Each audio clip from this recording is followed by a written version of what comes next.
Howdy! In the following IG Live with Mark, we talk about how he got started on eBay and Poshmark.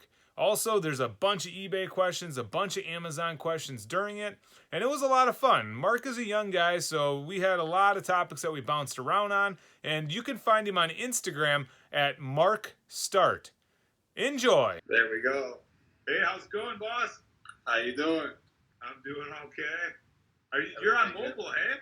Yeah. How's it Jeez, look? your mobile's good there. Where are you at? Located? I'm in New Jersey. I think it's Verizon. I don't know. Verizon has really good coverage over here. Okay. Really? Yeah, it must be. Yeah, because if you get like a Boost Mobile over here or a T-Mobile, it's actually not really good. Oh, do you have U.S. Cellular over there also, or not? Do you have what? I'm sorry. U.S. Cellular, do they exist over there? I'm not sure, honestly. The ones I know of are like what's big here is like the Boost Mobile, T-Mobile, and you don't really see Sprint around here unless you go to the mall. But Verizon's good. It's just expensive. But the only thing is, if you want to have something, good coverage, you have to get Verizon. Especially if you're out, trying to look at the eBay comps and everything, you have to have something good. Okay. Well, nice, man. Yeah. I heard you were getting a do, huh? You just got your hair fixed? Yeah, I got the barber did something a little special today. That's awesome, man. Yeah, well, I guess let's jump right into it. How did you get started in reselling, Mark, or why? I think it was, what I was doing at the time, I was doing the stock market, and I was doing demolition work. So I was doing good, actually. I was getting $300 a day doing the demolition, and I was making about $600 a day. Actually, I made like $8,000 in one day off the stock market. And then I was just like, the demolition thing stopped. So I was like, man, because I don't know, with me, I just like to stay busy. So with me, if I notice like, a loss in income, which, the job stopped. So I wasn't going to get that $300 a day anymore from the demolition job. So I'm like, I got to find something else to do. Even though I'm still trading the stocks, I have to find something else. So I was like, okay, so how am I going to at least try to make something? So that's when I was like, so what did people really do? How did people get into the stock market? What were they doing before to put money into the stock market, to make money to put in? So that's when I saw the whole reselling thing. I was like, man, this is interesting. And I like anything that I can have control over. I don't like something where it's like, $10 an hour, and I can't do anything to get more money. And the thing about reselling that's cool is if you put the time into it, it's what you put in is what you get out. So I was just like, man, this is so cool. And then you could, scale this in a way that you could get more. You could do courses, you could do trainings, or you could do YouTube videos, sell YouTube merch, and it's all on you. But so ultimately, just to get that original capital for the stock market is why you looked at reselling? Exactly. So I was like, man, this is so cool. So I could do this, and I could add more money to the stock market. And it's just to stay busy, because the stocks, if you do good, you're going to make money. But then when you're trading from 9:30 to 10 or from 9:30 to 11, what do you do after that? Oh, sure. Yeah, so you could fill your day. Hi, Exactly. Mendez Paul. Hi, Christos. Hi, Unteasy. Yeah, we got Mark here. We're just going to shoot some questions back and forth that we both got. Yeah, and so I had let me see. I wrote some of the questions down, actually. I'd say if you want, I can ask you one right away, but if you have them right there, go ahead. Yeah, because I had someone wanting me to ask you, what would you prefer, Amazon or eBay? But I don't think you really do eBay. Only a little bit. It's usually customer returns. But I mean, as far as like margins and making having less fees, I think eBay's better though. Exactly. And also, you can sell in a lot more categories right off the bat. Yeah, I didn't get started on eBay. I kind of started them both at the same time. Mm-hmm. But generally, I mean, stuff goes for a little bit more on Amazon, so it's kind of an advantage for that reason. I do like the FBA simplicity, though. Yeah, exactly. Where did I learn how to trade? Actually, I was watching YouTube videos, bunch of different YouTube videos, because the thing is, I never like to watch just one person or one video because you don't really learn everything. Sometimes people will tell you, this person will tell you up to this much, and this person will tell you up to this much. So I like to watch different ones. And what I recommend in the beginning is learn about support resistance, and price action. That's the main things. And then see what type of style trader you want to be. Do you want to be a day trader? Do you want to be a swing trader, low cap stocks? What type of stuff do you want to get into? Options, Forex. There's a whole lot of options if you want to be a trader. Okay. Awesome. But yeah, the basics are the support and resistance, though. Yeah.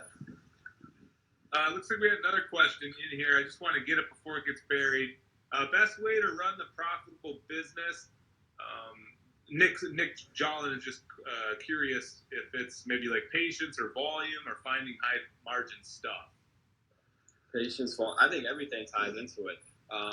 The best thing I say with, at least what works for me with eBay, is obviously, well, you gotta have patience at least in the beginning because you're trying to find things out. You're trying to see what sells because you don't really know what the margins are going to be. If you don't know about the sold section, how to look for how long it's going to sell for, or how to look at how often it's selling, then you have to have that patience. And if you're posting a lot of items, it's the same thing. You have to have the patience. And how do you look up comps, Mark, on eBay? Oh yeah, I think that was another question. Basically, let me see a phone real quick, please. Actually, I could do a little live demonstration. Could you show your screen? I could, no, but I could show my fiance's screen, which is even better. So I like to show everybody. So actually, if you do this, let's see if I can flip my camera over. Best way to do it right here. Are you able to see that? Yeah, it looks good. Okay, so let's say I found an Xbox, original Xbox. Okay, so we'll go to, let's see, right here, you'll see. I'm going to type it in. It's kind of hard. I'm not a lefty. You're in the eBay app right now? This is the eBay application. As soon as you click eBay, so all I did was I went to eBay application. This is the first thing that's going to pop up. And then you're going to go to, so I don't know if you guys can see this. I'm typing in original Xbox. Original. We can see most of it. Okay, so right there, you see original Xbox, right? Yep. Now, you always want to see, this is what it's selling for. A lot of people get confused because they see, what's the first thing you see? 45, 81.65. Yeah, so you see this and you're like, oh, a lot of people like to go off the top number. They're like, oh, it's going to sell for $81.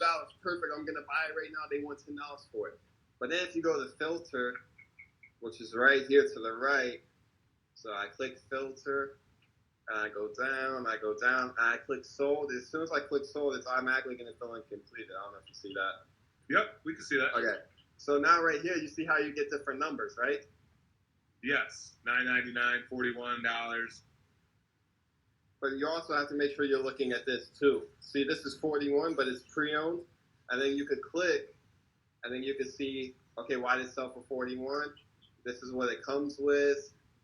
Okay, it came with 2 controllers, cords, games, everything. And then you can see the original listing. I don't know if you saw that. Let me go back. I did that a little fast. So you can see original listing. You click that.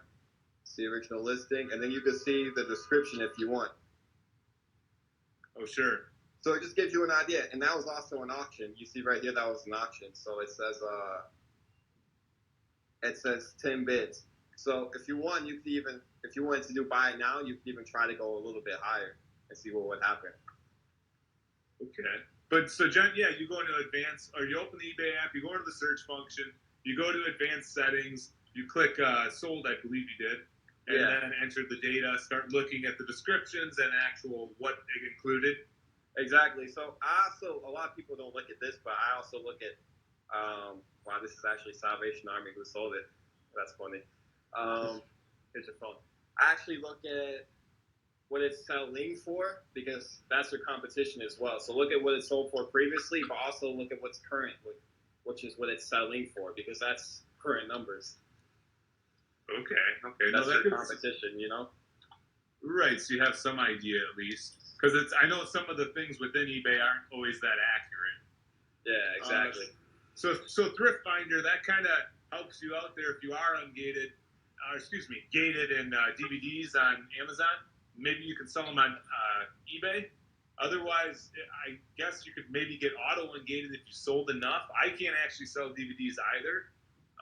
You can always go the invoice route too if you can get 10 or more products. Nick J. Allen also asked another question. He said, also, when you're sourcing for eBay, is it better to pick a niche or go all in one thing? Um, Honestly, I just really look for whatever sells. You know, it depends on how you want to do it. I know some people have like, they have suppliers and they have like a niche and they have just like video games and they have people who get video games for them and they have like their own video game store and then have an eBay store. You know, they want to do e-commerce as well, so they have an eBay store that sells video games from their shop, and that's like their whole niche. But if you want to do it as like somebody who's going out to thrift stores, I would just look for whatever's selling. I would learn about the sold section. I would see what it's selling for and what it's sold for and how often it's selling, which the sold section tells you everything. So yeah, I would go and look at that. And if, let's say right now it's Friday the 7th, and if you see something selling the 5th, the 6th, the 7th, then I would go ahead and buy that. And, I'll also see what the price is and also take into consideration what the fees are going to be, because eBay is going to take 10% and PayPal is going to take 3%. A lot of people forget that. So you also want to make sure you have some money set aside for those things as well. So that's how you find out how many sell each month or week or whatever, is you actually are looking at each date. Yeah, because if you go to the sold section, it tells you how much it's sold for, what condition it's sold under, like pre-owned, new, for parts, and it's also going to tell you, let me see, pre-owned, parts, brand new. It's going to tell you the price, and then it's going to tell you the dates as well. So it's going to say, if I wanted to buy something today and I see 3 sold and there's a lot listed, I wouldn't buy it, especially if the 3 that sold were sold like May 2nd, May 8th, and then May 15th. I'm like, okay, this might sell, but it's going to take a while to sell, especially because there's like 10 listings right now.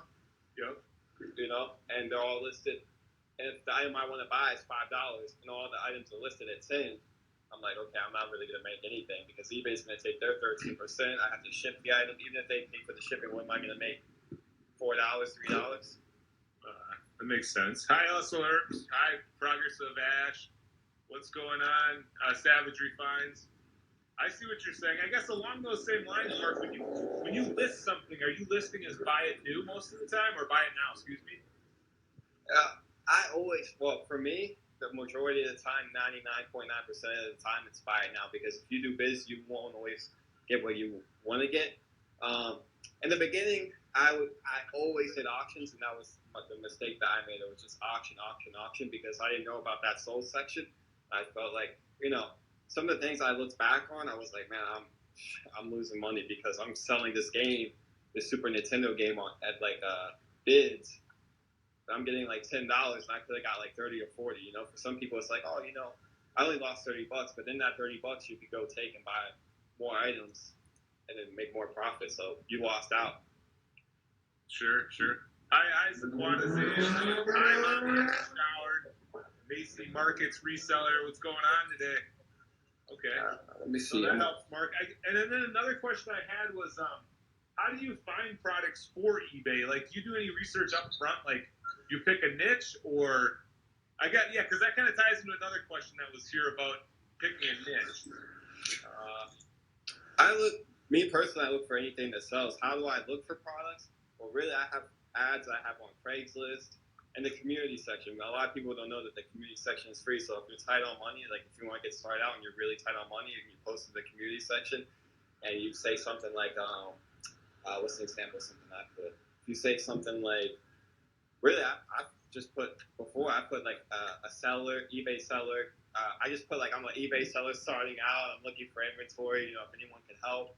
And I've had people like send me pictures and send me offers and stuff they're trying to get rid of. And also you can look in the Craigslist free section. You can go online. People send samples. You could, what else, man? This storage website, I think it's Storage Treasures. I've gotten stuff from there. And what was another way? Is it like above a certain dollar amount that you're looking for, though, Mark? Or what, like, criteria? I mean, you don't have to give secret sauce, but, like, what are your criteria? Do you have, like, sells for above $20 and I can get it for half of the price? Or I mean, usually me, I try to get at least, like, a good number for me is at least, like, $60, $70 in profit. Okay. 60, 70, 80. I mean, sometimes, if you want to go like Because usually the items I buy for like $1.99, $2. Like that's if I'm like thrifting. I'm buying them for $1.99, $2. And I'm trying to get at least like 50, 60, $70. Because the Salvation Army over here is pretty good. Like they have routers over here that you could get for $2, and they sell for usually 50, 60, $70. Obviously, depending on the router. So Okay. So yeah, so you're looking for items that sell for over $50, and you want to just get crazy ROIs like 1,000% and whatnot. because for me, I try to stay away from like the items that are like 10 and they're gonna give me like 25, you know. And I love books. I love books because over here I get them for like 25 cents, or I go on the Craigslist free section. And as soon as I go on the Craigslist free section, you got people trying to get rid of their books. So I'm like, okay, and that's it. And I have friends also looking out for me too. I got some friends that go on there, and friends that check it out, or friends that tell me like, hey Mark, I got this. Or I have friends that do like clean outs and furniture removal. So I have some people looking out for me too. And I think that's cool. Networking, just even if you have friends, just tell them what you're up to, tell them what you're doing, and you'll be surprised how many people see things and know things. And if you could just like tell them and reach out to them, it'd be so cool. You could get hooked up with so much stuff. So you kind of answered Alpha Male Nurse's question there then too, because he was asking about how do you keep your sourcing steady enough to make a steady profit. So you're networking, you're posting ads on Craigslist, you're talking with your friends, and I mean, it could be something like they're at somebody's house moving a couch and they see a rummage sale across the street. Yeah. I have a friend who drives for. No, I have two friends. One drives for Uber and one drives for Lyft. Two friends? Yeah, well, I like two friends, man. I tried, but I don't know. I guess I'm like antisocial. I have a friend that drives for Uber and I have one that drives for Lyft, and man, they're always telling me like, there's a yard sale here, yard sale here. That was before I found out about like the applications and how you could like actually look on Craigslist and find yard sales with like the app Yard Sale Treasure Map. That was before that, but it's still cool because sometimes some things don't get posted up on there. So another thing I want to say too, keep posting. If you have items, and this is what works for me, keep posting items and just keep posting and keep posting. Try not to go like a day, 2, 3 days without posting, because it's almost like you're neglecting the store. If you just keep having, it's like any other store. If you just keep having things and keep having new inventory, it's driving traffic to the store. If I bought 10 items today, I wouldn't even post all 10 today. I would post like 3 today, 4 tomorrow, and whatever's left the next day, because I don't want to just throw everything out there. I want to keep having those like things, new listing, new listing, new listing. I want to just keep it fresh, keep fresh. Yeah, and Amazon's the same way. Like, you got to keep sending stuff via FBA or whatever listing, because for the same reason.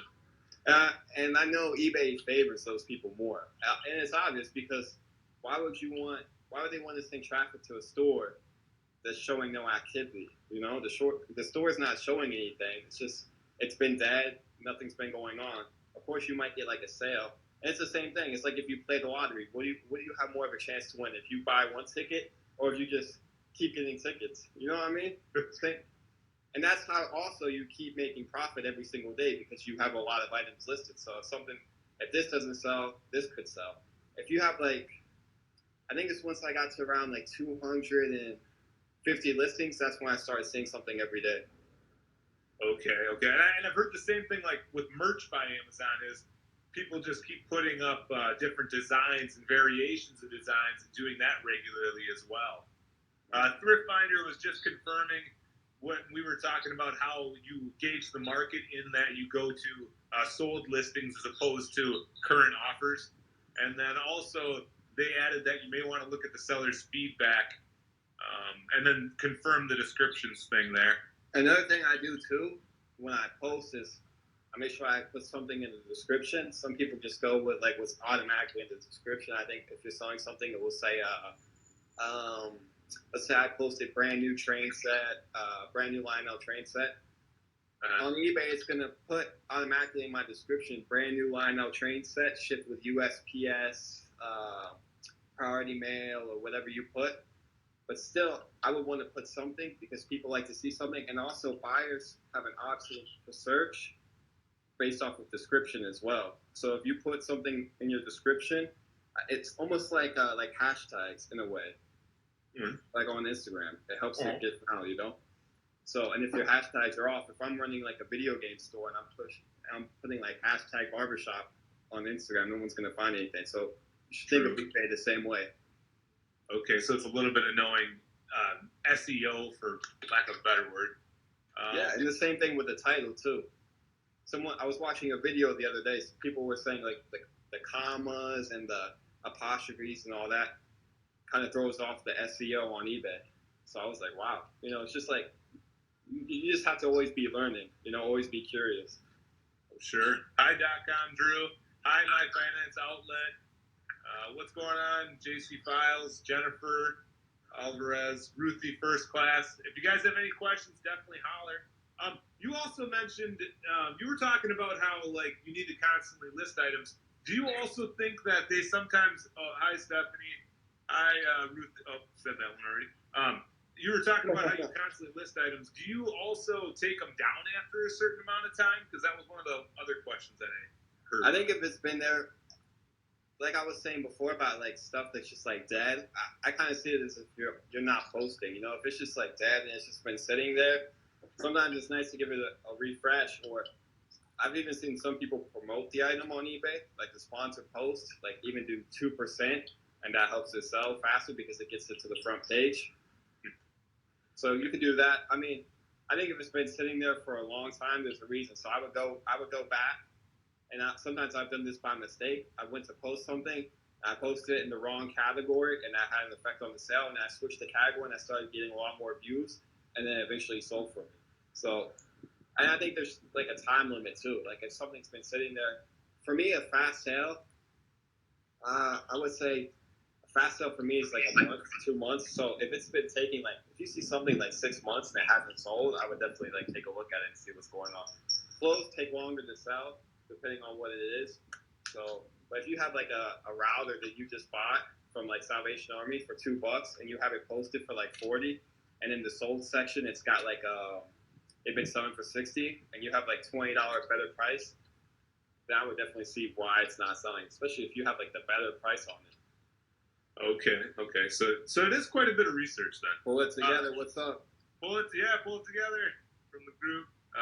Jason Wright, what's going on? He had some good eBay stuff there too, and he was just a few days ago, and he was talking about listing frequently and how he hadn't listed for a few weeks and the little dip he had from it. So it's totally true. What do you think about? I've been hearing a lot of people say something about a summer slowdown. What do you think about that? I mean, I don't know if that's like an Amazon thing or an eBay thing. I haven't really had anything that I noticed. You know, I haven't had like a big hit.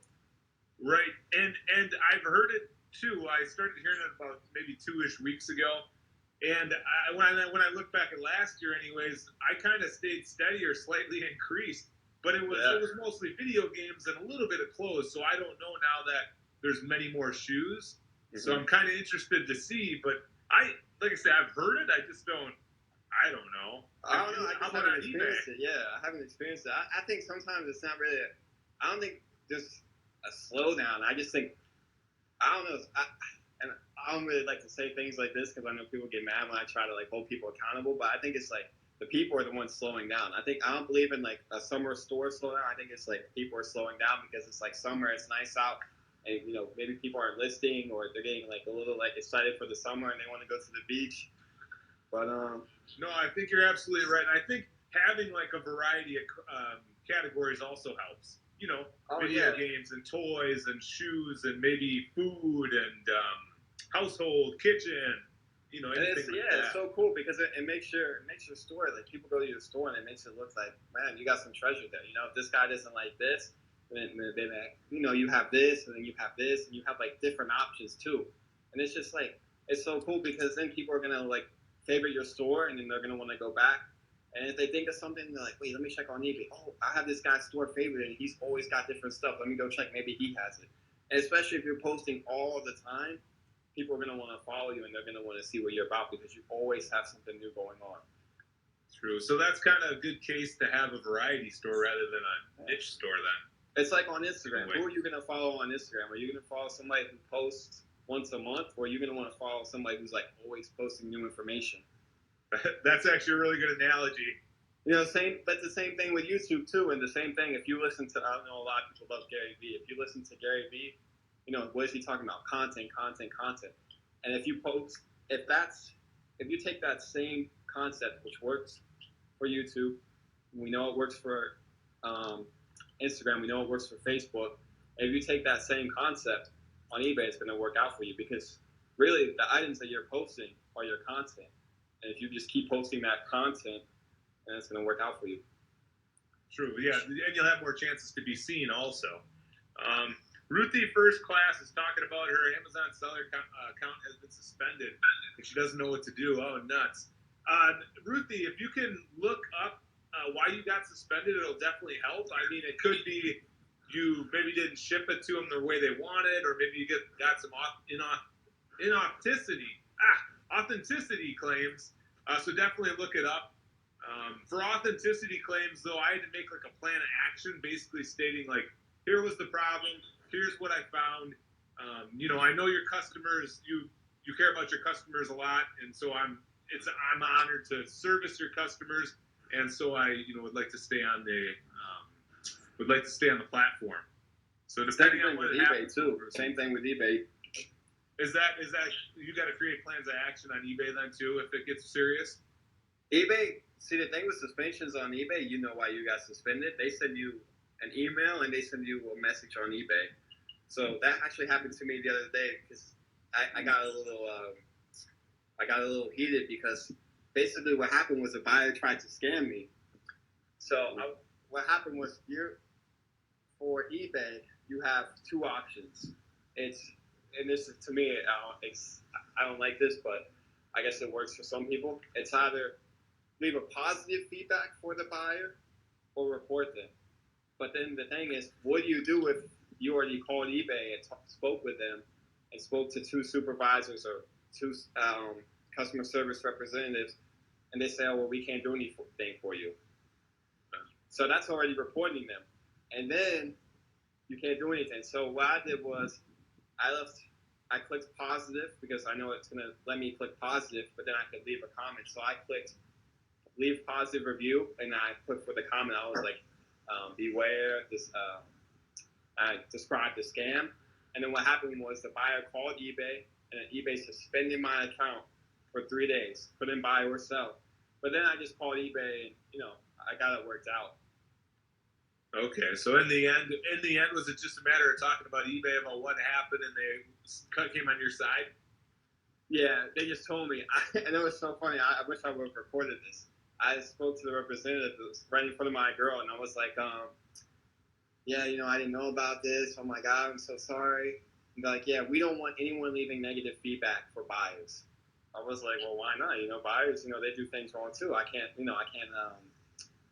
let another seller know. I can't make another seller aware. And they said no. I was like, so what should I do? Just let them scam me? And they literally said this. They said, yes, that's correct.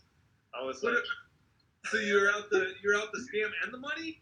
Yeah, I was like, literally, I said just like that. I was like, so what do I do? Let them scam me? And they were like, yes, that's correct. I'm like, okay, either this guy doesn't speak English or this guy was not trained.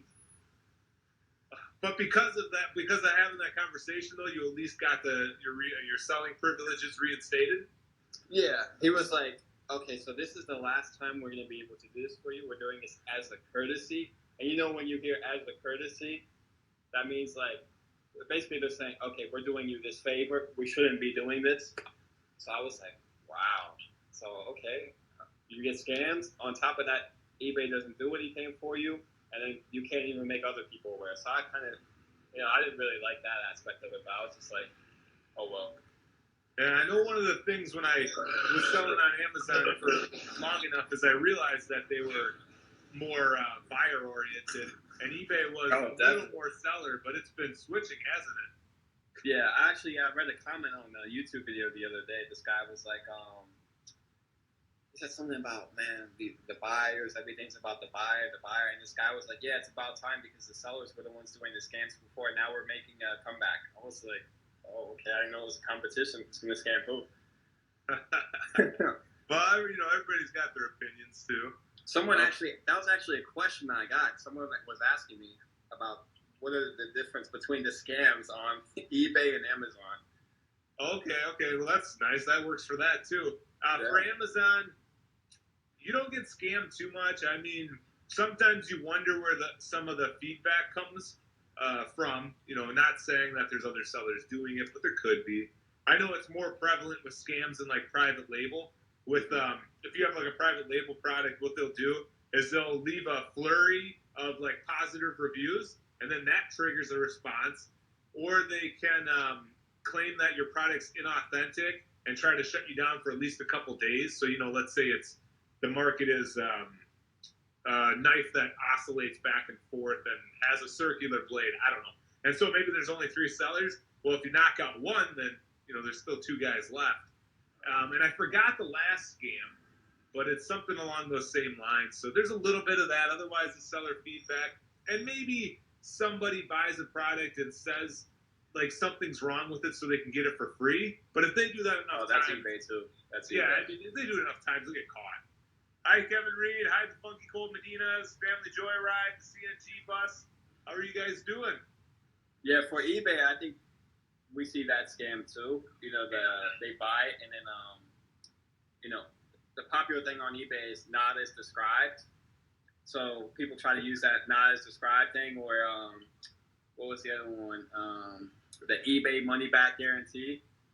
Yeah. So they try to do that one, especially like the newer accounts when you see like 0 feedback, 0 transactions. Those are the ones you really have to be careful for.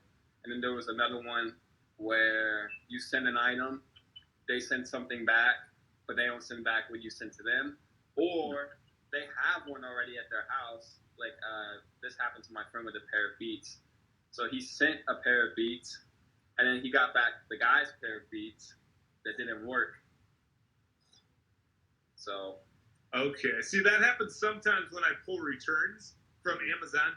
I'll get it, and it's like, well, this isn't the same Paw Patrol toy. This is like dirty and smells like smoke. Yeah. Like it's obviously not new. It's like, this wasn't the one that I sent out. I don't remember sending this one out. Yeah, it's amazing. Kevin Reed, yeah, very specific on the oscillator.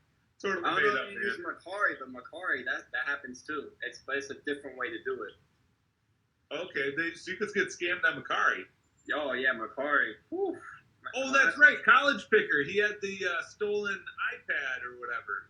Yeah, it was, what did it say, Department of New York City, New York City schools or something University, like that. Yeah, that's right. Because and he had to like actually bring it to the police station, file a report, like, damn. And they took a picture of every part except for that part that said that. So really, yeah. So the seller took a picture of, like, let's say the back that was on the top. So they took a picture of the back. They took a picture of it open. They took a picture of the sides, but they didn't take a picture of the top part of the laptop. Well, it was it was a Mac, so it flips up. Yep. So wow. So they had pictures of everything else, but that top. Let me see. Why is PayPal holding my funds until I ship? Usually they do that for new sellers. They just want to make sure they want to. It's basically like a credit card. Basically, they want to see that the person has like credit. They want to build your credibility, and eventually they won't do that. They won't do that anymore. Once you have like a good credit with eBay and PayPal, and they see like your good reviews are coming in, then they're gonna be. That's not gonna happen anymore. Okay, thanks. Hi, Shalero 23. Let me see. We answered? Oh yeah, you answered the question. Best way to a profitable biz, and yeah, I would agree. I mean, it always helps to expand your inventory or category. Excuse me. So, grocery and garden and all that good stuff. So don't limit yourself anytime you can sell something. Never. No. And the other question somebody asked me is, as far as an Amazon one, was Nike ungating. I just kept selling, guys. I sold for 9 months, about 2,300 orders and $123,000 in revenue. And then anyways, I was ungated. So I like how you said that too. I like how you said revenue, because a lot of people get confused because they hear a certain number and then they're like, oh man, wow. And then they want to start doing it, but they don't realize like the difference between like revenue and profit. Oh. And a lot of people aren't honest about that too. They say I made $100,000, but they don't say like they don't even say if it's revenue or if it's profit. Right, and I think that's important because when I broke it down, I couldn't believe that it cost, like, say I made $52,000. Well, 26 of that was 26,000 was products I bought. So I mean, you need like a pretty decent bankroll, to make that kind of money. And then the profit margin ended up being between 12 and 14% after all the fees. So, ouch. Yeah. Wow. Welcome, Flipper Fail. Ruthie asks, she's asking me if I'm going out tonight. You're going out tonight? No, man, what up? I'm not going to tear it up, but we're going to go to the family pool if that counts. Man, how about he's you, going, Mark? He's going to the club tonight. Don't let him lie to you. He's going to the club. They got one called like Club 84 downtown here. Oh it's gosh. changed You have 84, bro, we have 4 times in the last year and a half.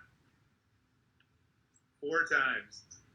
I Thrifty Nomads. How's the West Coast, buddy? Man, that was everybody here. Those are all the questions that I had. Or go ahead, Mark. I said, when was the last time you went out? Oh shit. Well, I mean, I went to the Avengers movie with the nephew yesterday, but I know what you mean. I know. Probably on the 5-year anniversary, so in May, early May. Nice. I mean, it was fun though. I mean, we went to like the Mexican restaurant and then sat at the bar in the restaurant for like another good hour and a half. Oh man, you're making me jealous. County bar. What's that? So you're making me jealous, man. I love Mexican food. Oh, dude, it's so good, especially when you get a place that's legit. Like, get Nice some enchiladas and some chorizo and all that. Oh, it's great.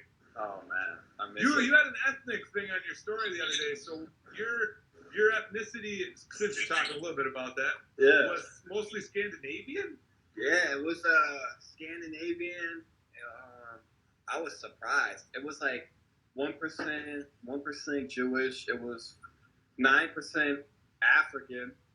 It was what else?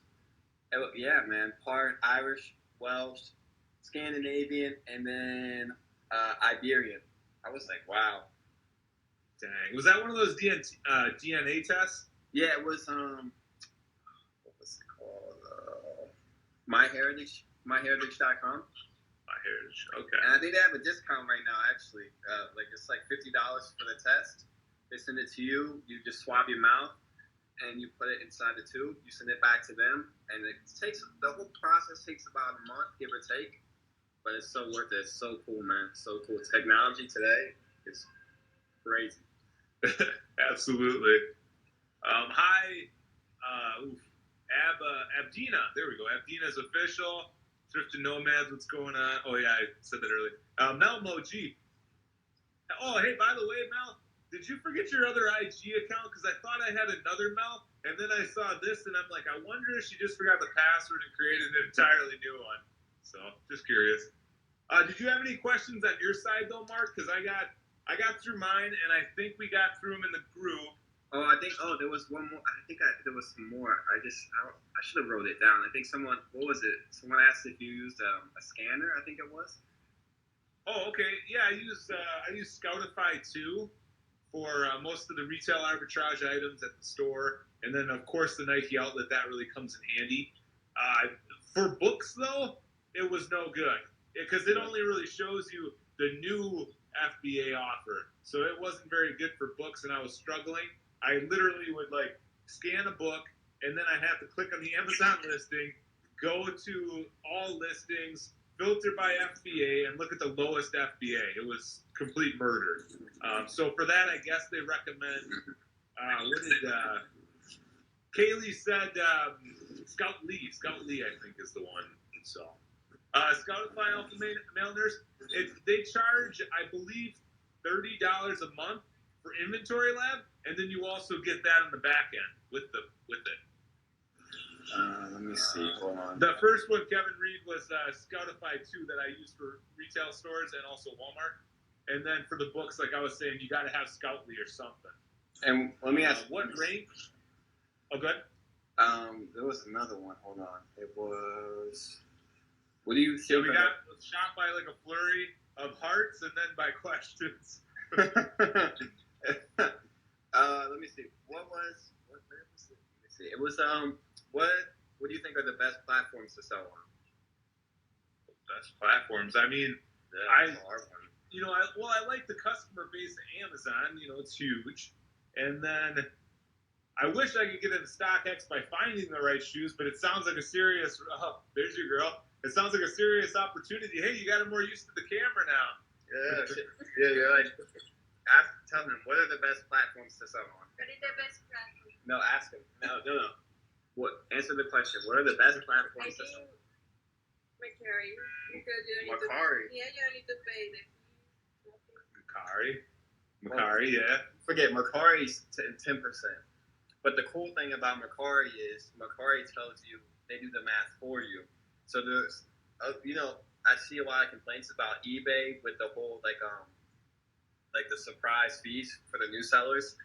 They said like, oh wow, oh my gosh, like I just got hit with these fees, these PayPal fees. But the thing is, with Mercari, it tells you right away. So it goes in and does the math for you. And it just goes in and it tells you, like, okay, $100 takes a 10%. This is how much you're going to make after this. And then if you want to pay for shipping, it tells you, like, okay, $100 minus 7 minus 10%. You make this. And it goes and breaks everything down for you. The thing with eBay is some people don't really know that in the beginning. A lot of people have told me, like, oh my gosh, there's fees. And then, they're like so surprised. Like I get like a call. I'll do like a course where I'll do like a little beginners mentor group. And then I'll talk to everybody. And then they'll tell me, like I'll say like fees and I'll talk about the fees. And then I get that call like on the 15th. Hey, Mark, the fees? Yeah, you remember we said 13%? And yeah, so people get shocked. Yeah, and it surprises people. But that's why it's good to set money aside, or even if you want to have like a separate account so you know how much is for this and how much you're making off of this business or how much you're making off of this business. Whether that's like eBay or whatever you do. If you work like a part-time job and you have this account for your job and then you have this account for eBay, this way you know what's coming in. You're not mixing like, oh, it looks like I'm making profit, but really this is like the check from my job. Any Poshmark at all? I mean, I use Poshmark, so I would say for me it's also Poshmark. I still have that video I'm going to come out with following, I think it was 50,000 people in one day on Poshmark. I'm just going to go ahead and just do it, get my followers up there. All right, I can't wait till you publish that one. And you know what's cool about it? My brain is always thinking. So I'm like, okay, it's a cool idea because one, you're getting more followers on Poshmark. More followers could lead to more shares. More shares could lead to obviously more profit. And then from there, making the YouTube video, it's content. It's content for YouTube. It's content for Instagram. It's gonna help me with my Poshmark store. So it's like all these things are just like, it's just a plus. It's good for you because you gotta have the content, and obviously you gotta have people looking at your store. It's just like it's free marketing on Poshmark, and then I'm gonna get content out of it. So it's like a triple hitter then.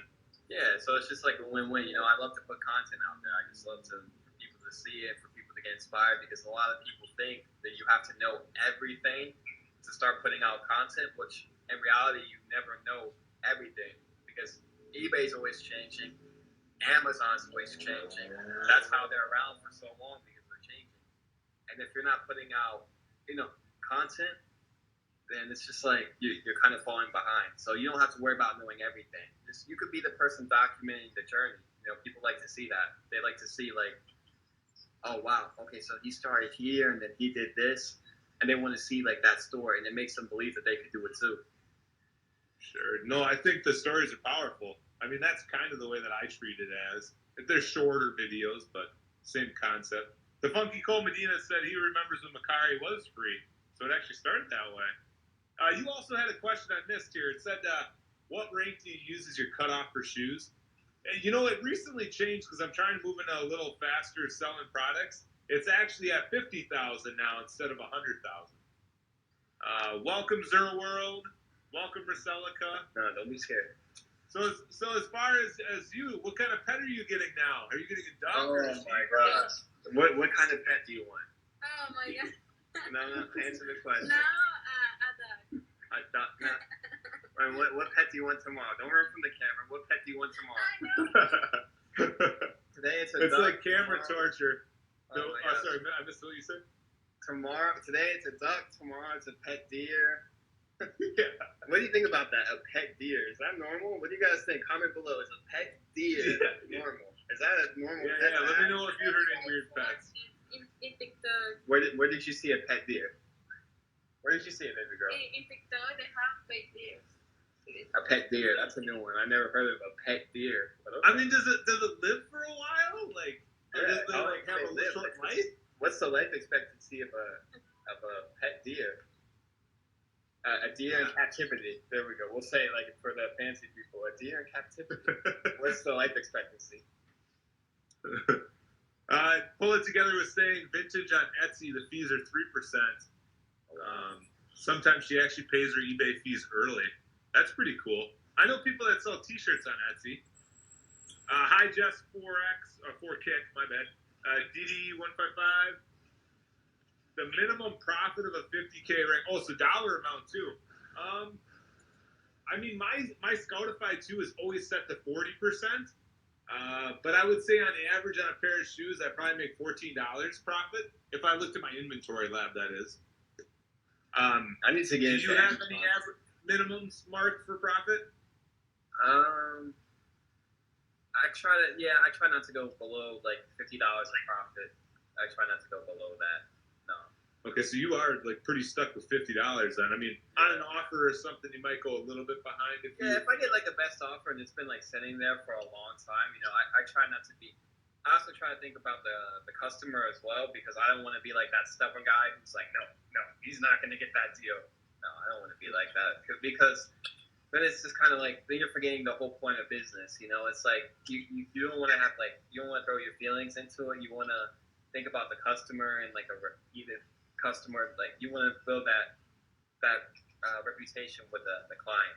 Well, you want to get a client. You want to turn them from a prospect into a client. And I like to keep that mindset. Just kind of keep the customers happy, keep them coming back type thing. And as long as you can make a profit, if I bought something for like $1 or I got like 100 of something for like 50 cents or I got 100 for like 45 cents or whatever and I could resell them for like $10 each and someone offers me like $8.75, I'm not going to be like, oh my God, I'm not going to like bark at the guy. Right. Hi, Kate, Pete Nick, or something like that. What do you usually sell, Mark? I was totally off on that one. I don't know if you saw that, but I'm actually not even seeing any comments right now. I'm frozen on when Mel. Oh, are you? Okay, yeah, you got one right here, Mark. It says, what do you sell? This sounds kind of like corny, but really anything that sells. Like I said, I get. You said printers, though. You said printers. I've sold printers, Super Nintendo games. I've sold vintage. Like I've sold antiques. I've sold vases. Oh man, what else? Yeah, clothes. What else? Oh my gosh, I sold like the toppers, like the Domino's signs, because I don't know if I should say this because there might be like a nationwide crime on CNN if I say this, but those Domino's toppers, if you find one, you could sell. They could sell for like between 100 and 150. You might get like a best offer for $70, but they sell. But you didn't hear it from me though. But they sell. Hey, that's all right. I like to put little nuggets at the end of the, and by the way, conversation. Pizza Hut sells for more. Pizza Hut's even more? Oh, yep. Jeez. And if you get like the whole thing that connects, oh man, I wish I saw a Domino's topper right now. If you get like the whole thing that actually makes it connect to the car and light up, you'll get more money. Oh wow. Okay. So that's another thing too. When let's say you're sourcing, and we'll say like because a lot of people that message me are sourcing at like Salvation or Goodwill. Wow, a guy with a Domino's topper just drove by. I need to follow him. a lot of people that message me source at like Salvation and Goodwill. So that's another thing we were just talking about with the domino sign, the topper. If you have like the cords that make it light up, you can get more. Always see that the thing is complete. So go look at the sold section. If you see $90 that you want to buy it for 10 and it sold previously for 90, but see what it sold with. So make sure you go through all the pictures. Like, okay, because sometimes people post like they'll post the Xbox and then picture 2 they'll show like the cords or they'll show like the controllers. I've seen people do that. I don't know. Me personally, I like to show everything in the first picture, but I've seen people not do that. So, and then make sure, because then you could also go and negotiate with them and say, hey, it's selling for $10. You guys want $10 for it, but it doesn't have the controllers. I'm going to have to go buy controllers and buy cords. And sometimes those stores will work with you. Okay. No, that's a good nugget there, too. Hi, Tomahawk Cruise. If you guys have any questions, definitely ask. We are getting ready to wrap it up here. Hi, Side Hustle Chica. And thanks for the love, guys. Appreciate you hitting that heart button there. Hi, 802 Kicks. I actually missed you. Otherwise, I think I got everybody. Nice. And we got it pretty well cleaned up. I guess, do you have any last words for like somebody starting out or somebody experienced either way? Oh man, the most messages I get for somebody starting out, because like I said, I haven't been doing this for crazy long. It's been about 6 months. So I would say for somebody, well, even somebody who's been doing this for a while, it's about staying consistent and always. This goes a lot for people who are advanced.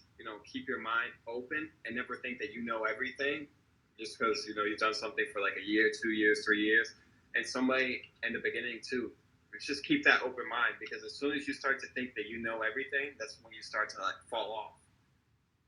So always be learning. Yeah, always be learning, always be curious, watching videos, telling people what you're doing, having people out there, looking for things for you, keeping you updated, whatever, posting ads on Craigslist, going to yard sales, flea markets, auctions, whatever, and be networking and say what you do, and you'll be surprised. You go to an auction, you talk to somebody, and you say, hey, this is what I do, and someone's like, oh, you sell vintage clothing? Wow, I have like a bunch of vintage stuff. People just give me vintage clothing. I don't know what to do with it, and I don't want to donate it, or I want to donate it, and I have it, so if you could make a buck off it, hey, I'll give it to you. So, yeah, always be learning, always be talking, always try to build connections. Okay, it looks like we did miss one here from Tomahawk. It looks like he's got, I can't find the beginning of yours, bro. I just see the end of it. Oh, well, that's all right. What advice do you have? She just turns away. She's had it. Recently sold areas on eBay. You just went to advanced settings and then you went to sold listings? It was, let me see, one more time. There we go. So it was just like this. Okay, so hold on. Let me go to the eBay. And then for Poshmark, Tomahawk, it looks like the other part of yours. If you go into the app, I believe they'll be there under advanced settings also. I believe. eBay. And then right here, to get to the sold section, original Xbox, filter, and then when you start off selling, this way you guys know, when you start off, it's usually, let me see, it's usually like this on this option.